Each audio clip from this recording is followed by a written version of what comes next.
We're going to talk right now about 3 rules to live by when choosing your next home. Rule number 1, do not buy the biggest home in the neighborhood. Look, I know it's always enticing to go for the biggest and best model of anything.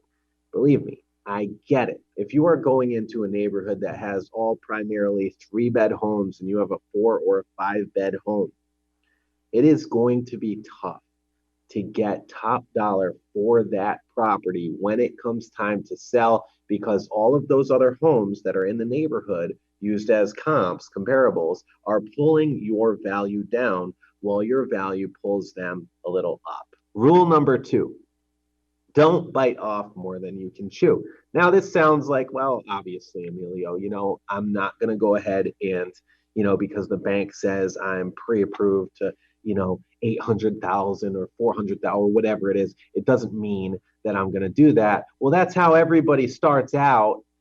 But in this market where there's not a lot of competition and prices are up and the mortgage rates are super low, people are like, you know what? I probably can afford that. Now, before you make that decision, I want you to think about the hidden costs in home ownership.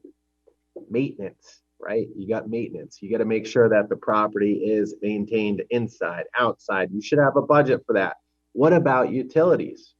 Is it an electric hot water heater? Is it an electric heating system?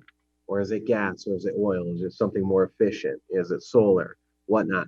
Find out what those energy bills are if you can, and put that and break it down over the course of 12 months and figure out what that's going to be. Sewer and water, fire tax. Some towns have fire tax.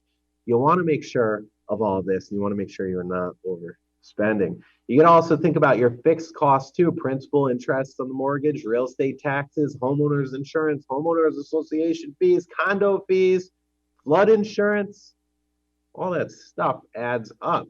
And if you enjoy shopping, dining, sports, live music, vacation, along with all of your other stuff like your car payments and whatnot, it tends to be a lot. Don't put yourself in a bad situation. Don't spend the extra 50 or 100 grand if you don't have to. And number 3, for the 3 rules to live by when choosing your next home: thoroughly inspect all elements of the property. And I can't tell you how many times I've had people say, you know what, Emilio, I don't need to inspect the property. It looks great. It's not all about appearance. It's behind the walls. It's behind the ceiling. It's under the roof. It's in the chimney. It's in the pipes. Like, look, it's in the septic system, right? Like all this stuff, you got to get it all checked out. So you want to get a vetted and local home inspector to rip your future home apart.